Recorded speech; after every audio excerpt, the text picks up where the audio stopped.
Board of Trustees for March 20, 2024. Welcome, everybody.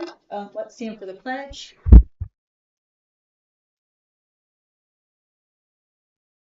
I pledge allegiance to the flag of the United States of America and to the republic for which it stands, one nation, under God, indivisible, with liberty and justice for all. Oh, I forgot to do the call. I forgot to do the roll call. Let's do our roll call. Everybody just self-announce, please. We'll start with you. Becky Klein here. Here? We all know each other, right? Right. This is just official protocol that suggested that we do. State your name, that you're here. Okay, Roger, I'm here. Yes. I'm here. Jess Leibson, I'm here. Tanya Long, I am also here. I will entertain a motion to approve the agenda that we received. I make the motion to approve the agenda. I will second that. All those in favor of approving the agenda say aye. Aye. All those opposed say no. Are there any questions with respect to the consent agenda? I just wanted to verify, are we calling Pleasant Hill complete since we're got the last payment? Yes. Everything's good. We're in the warranty period though. Yeah. But yes, it's complete. Everything is officially completed. Yes. Nice. That's cool. It's a good feeling. It's a good feeling. Excellent. All right. Any, if there's no questions or anything, I would entertain a motion to approve the consent agenda, which includes the minutes and the financial reports. I will make a motion to approve the consent agenda. I will second it. All those in favor of approving the consent agenda say aye. Aye. All those opposed say no. Great.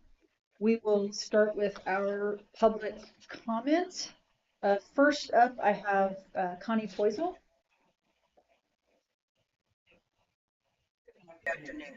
I'm glad to see all I read with dismay in the March 2024 issue of the local paper that there are now 2 lawsuits involving the library board and other county entities, which will be funded by myself and other taxpayers. Based on the accounts of the recent March 14, 2024 and previous February 8, 2024 issues of the local newspaper, these 2 lawsuits appear to be the results of the library board's treasurer, representative to the CCIC, decision to not pay the full rent for allegations of the CCIC not providing maintenance/repairs and her own assessment of quote-unquote details and history of the agreement. These county entities have cohabited in this building under this agreement through numerous boards for 40 years, and yet now it would appear that this library board members' actions, allegations, and assessments have triggered 2 taxpayer-funded lawsuits. One was asked, have the legal fees now exceeded or will they exceed the savings from this board member's decision to not pay the full rent? This board member has alleged the CCIC has not provided maintenance/repairs, and yet according to the March 14th article, CCIC has paid $90,000 on the roof and is working on replacing skylines. At the recent CCIC meeting I attended, the CCIC members discussed getting bids to repair/remodel Pearson Hall, which appears to be going on right now, which is why we're here. I wish to reiterate at that same meeting that I attended, along with perhaps some members of this audience, the library board's representatives made no formal request during the actual open to the public meeting for repairs to Fair Tread leading down to the library, and was uncharacteristically silent considering the amount of verbiage that is shared at library board meetings. Some library board members have portrayed their actions as being good stewards of the taxpayers' money, rejecting the proposition at election, resulting in results leading to a decrease in library funding. In addition, these legal expenses would appear to be a unique method of good stewardship. The only thing that would appear to be more harmful than the mindset that has apparently led the board to this point would be for this mindset to be expanded into a larger arena, such as perhaps an elected county office. I typically close by saying thank you for the opportunity to speak. It would be more appropriate to say, I'm sorry that some members of this board give me so many reasons to speak.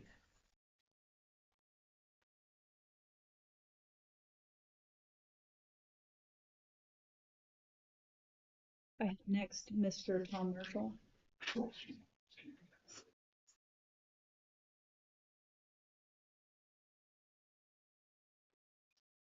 you. Last time I spoke to you all, I said I was a resident of Cass County, and I know somebody thought I said I was president. So I figured I'll clear that up. Mount Marshall, I live in Cass County, and I'm a patron of the library.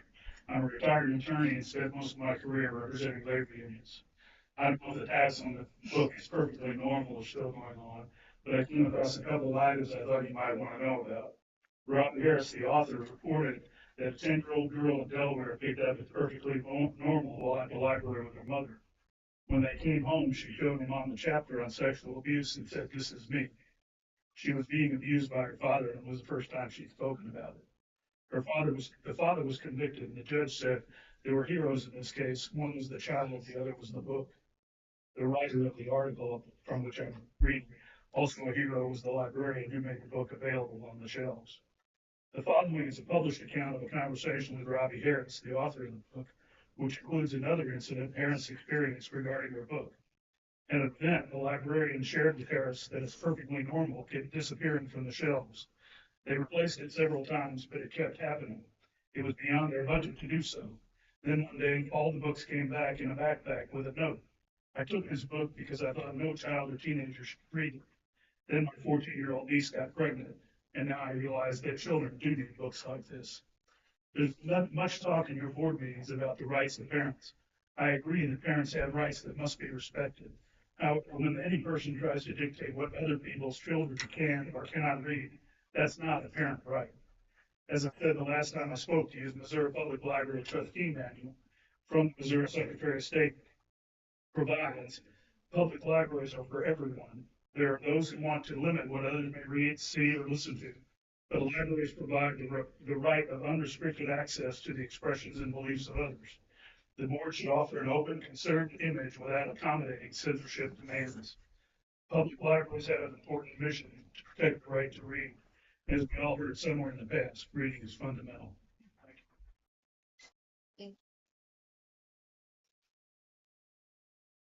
We will move on to, we have the unfinished business, so we'll move on to new business, the 2023 annual report. Had given us, what was the correction, just, Okay, on the financials page, when you were doing another once over after we'd already sent it to you, we noticed a few errors. We corrected under the, most funding is sourced by local taxes, that, was not matching the revenue column on the other side. The revenue column was all correct, but we had it at 5.6 and it should have been 5.7, so we corrected that. And then also like our terminology that we used in the revenue column wasn't exactly equaling what the terminology is in the key for the pie chart on the bottom, so we fixed that. And then somehow the pie chart image had reverted back to statistics that are not this year's, so we fixed that as well. So it's all down there on that bottom half. gotcha. And that's just the breakdown of the smaller bits of how Yes. the library receives additional funding beyond the tax, personal property tax. Correct. Yeah, I great. kept looking at that pie chart. I know. I was like, wait, what? I was doing the same thing back then. It wasn't any kind of special math or anything. It was just oversight. Just an oversight. Thank you. Any thoughts, questions with respect to the annual report? I would like to recognize, we have two foundation members here tonight. One is Carla Stovall.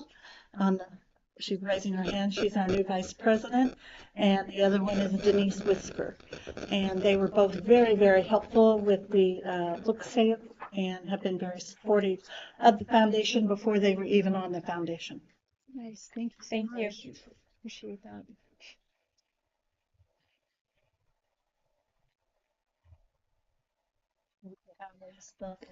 We have an action item, the MOU with the city of Peculiar for the placement of the kiosk. Anyone have any thoughts or questions about this? We have a copy of it. Is there anything you didn't like or? I think it makes sense. Yeah. Treasurer, Mickey? Yes. Yes, hi. This is exciting to us. Thank you. Very exciting to the city of Paducah. That's great. Good, Thank good. you. I would think that if nobody has any questions or any thoughts, we could entertain a motion to have this signed. I make a motion that we approve the MOU with the city of Peculiar. I'll second that. We'll take a roll call vote to approve the memorandum of understanding with the city of Peculiar. Becky? Yes. Roger? Yes. Diana? Yes. Jessica? Yes. Tanya, yes. Thank you very much. Back up and running. And I was like, oh, it's only like about $675 to move it. Like, holy cow. So, I don't know what I was thinking, but it wasn't that. Yeah, I was not thinking less than $1,000. I don't know. I was thinking it'd be a little.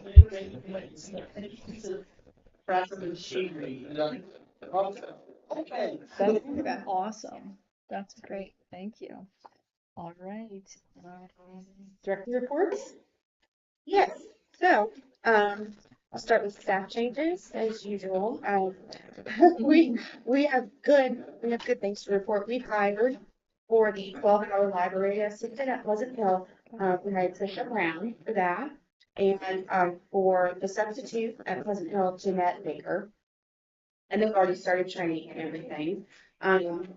We're in the process, we're getting close to the end of filling the bookmobile driver position, the Pleasant Hill team specialist role, and the facilities specialist. So, we posted the assistant director position on Monday the 11th, and we're giving priority to applications that we received until the 31st, and targeting interviews in April. Nice. And then, beginning next Monday, March 25th, our HR generalist, Pat Peel, will transition from her 24-hour-a-week position to 30 hours. Sweet. A new development at the Northern Resource Center. Oh, no. The furnace in the northeast part of the building stopped blowing warm air, and it's been looked at. I believe the heat exchange is broken, but this is like a 30-year-old unit, so there's no parts to be obtained to do the repair. So basically, it needs a new unit, and Zach is doing what he does best, getting estimates for that repair, or replacement. Is it affecting the overall heating of the? Thankfully, we're out of the extreme cold. I would say this because it is going closer to this about the work. But the nice part is we're almost out of the heat or the cold all the time. And thankfully, it does not necessarily affect the AC functionalities, Okay. but we are wanting to definitely replace people all. Yeah, for sure. Okay. So does that fit under branch improvements or furniture and equipment? On the capital. Maintenance. I was That was on the maintenance. gonna say, I thought there was built in like some emergency money. A building maintenance, okay. I was thinking there was emergency Got it. money built Got it. in for those bigger things. In past budgets, that's how it's kind of And went, so. how was that in the lease, the last lease that we sent? Because I remember there was some air conditioner, like what was, yeah. I actually went over that with Pat. Okay. It's pretty much stated that we are responsible for maintaining and replacement of functions, including the AC. Okay. Okay. Yeah, you looked. Yeah, I'm sure you did. I just couldn't remember. I couldn't remember exactly what it said because I knew that something had been replaced at some point, and then I couldn't remember if the old lease said something about the ones that are really old they would take care of at one point. It wasn't that specific unit, but there was the third back unit, the old unit. That did have a blower motor replaced less than a year ago. Okay. I think that's what we're referring to. But yeah, so yeah, we are Okay. responsible. Nope, I guess what it is. I just couldn't remember exactly what the deal was on that lease. Speaking of the NRC, what's the story like, or do we have any understanding of when this roof stuff will no longer be an issue? Like, When they finally get on the little leaks, and they're catching it. It's like every time we get precipitation, okay, they're seeing, because I think as they repair, if there's still some places that aren't repaired, it's getting in, it's moving around, so it's kind of when you're chasing. So, I don't know. But it's getting better. Well, we're not, Fewer circles you're adding to the ceiling. I've changed colors now. Good job. yeah. All right, well, cool. I mean, before there used to be like disruptions to the Right. branch. Are we seeing any kind of disruptions at this point? Not for a while. Since things have kind of been it seems like you say, we're just kind of chasing little things now, but I didn't know if like there was any disruptions to any of the branch. See when we get the spring rains. I mean, that will be. I Yeah. wanna know Yeah. the back door related. That's, yeah. Brought it back up. Has seemed to cease. Since they put the, they did some kind of They don't. warning and that, I'm not gonna say it's never gonna happen, but it has not happened since. that's cool. Just keep making progress. For Exploration Library, we're actually getting ready to add 2 fine arts kits. And what they're going to have supplies to try out crochet, knitting, and weaving. And so they'll have all 3 of the tools in there and a little yarn for basically just learning. And then an instructional booklet for each craft. And then we actually have a subscription to Creative Mode for our patrons. And so we'll have some material in there on how to get on there and use Creative Mode to do more instructional videos. So the idea is not take this and go make a blanket or whatever. It's if you're interested, you think you might be interested in trying any of these fine arts, you can check it out and kind of play with it for a little while and see if it's something that you actually do want to invest your time and money into doing it. So we're excited. That's fun. Little thing to do, and it's pretty easy to get that put together because I think I was talking to Sarah Inside Services, it's her idea to do, and so we were talking about it last week, and she's already started to get some of the things in. So That's cool. yeah. Right, I like that. I saw at one of the branches they had like was it for teenagers, like a knitting class or something? I don't know. Did anybody notice? It was in the report. I can't remember which was.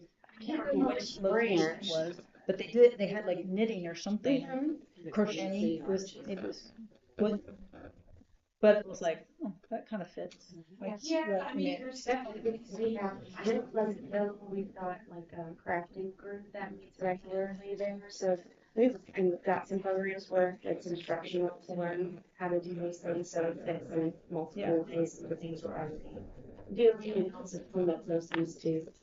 Drexel has a quilt block, and Archie has a crafting group that meets once a month, I think, or 2 times a month.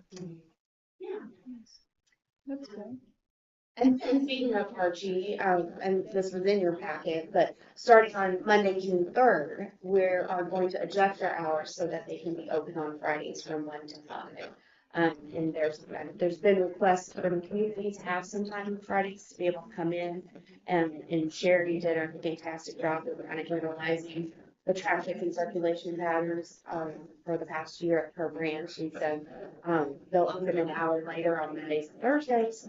They'll close earlier on Saturdays, and then that time will be allotted for that Friday shift. So Yeah, that was good. Thank you.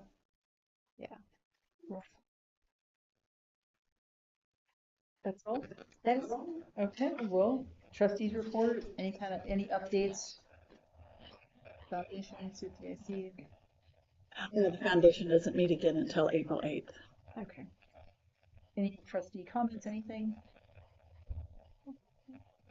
Okay. Well, we are done with our official business on the regular meeting side. I would entertain a motion to recess to executive session. Okay, I will make that motion to recess to executive session for legal mo 61000021 and real estate 61000212. I'll second. Get a second. I'll take a roll call to go into executive for legal and real estate. Becky? Yes. Roger? Yes. Diana? Yes. Jessica? Yes. Tanya? Yes. Thank you.